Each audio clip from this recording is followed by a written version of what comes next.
Bonjour à tous, semaine challenge.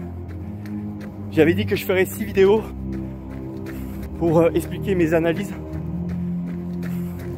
Donc, première vidéo, ma propre définition. Elle se résume en 2 catégories. Les challenges physiques peuvent se faire sur des longs moments, sur plusieurs heures d'affilée, voire des dizaines d'heures, voire plusieurs jours, non-stop. Et la deuxième catégorie, ça peut se faire sur 1 semaine, 2 semaines, 1 mois. Tout dépend de ce qu'on travaille. On a accès à de la récupération, mais on va empiéter sur nos heures de sommeil parce qu'on va se mettre à faire plus que d'habitude. Toute l'utilité d'un challenge.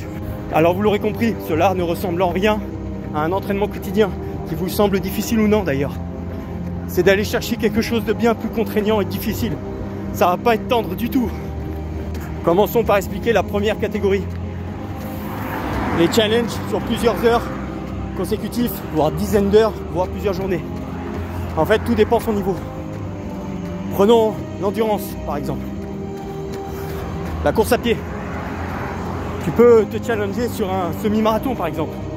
Si tu pratiques très peu de courses, eh ben, ça peut être un premier point de départ, un 21 km. Tu peux travailler sur un marathon, ou des ultramarathons, un 60, un 80 km, un 120, un 150, un 200 km. Peu importe ton niveau. Dans tous les cas, tu vas te défier sur quelque chose que tu n'as jamais réalisé encore. C'est ça, un défi sur un long moment. Ça peut être, par exemple, faire 2000 pompes en plusieurs heures, en plusieurs séries. Ou ça peut être sur des tractions, des squats, du développé couché, peu importe. Mais en gros, tu l'auras compris, un défi que je mets dans la catégorie des moments longs, c'est de nombreuses répétitions qui t'attendent ou de nombreuses heures d'endurance ou etc. etc. Ça, c'est quelque chose où tu vas réellement te confronter. Deuxième catégorie, le défi à long terme. Ça peut se travailler sur 1 ou plusieurs semaines. Tout dépend. Mais une chose est sûre, c'est qu'on va rien changer à notre quotidien. On va y rajouter.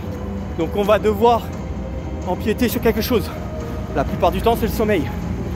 Tout l'idée, tout le concept est là en fait. Savoir encaisser. Donc ça va être difficile. Je pense que j'ai fait le point sur ma définition. Demain, je parlerai de l'apport d'énergie. Ça, très important. Et vous allez comprendre mon raisonnement. Force à tous, courage. À demain et travaillez bien.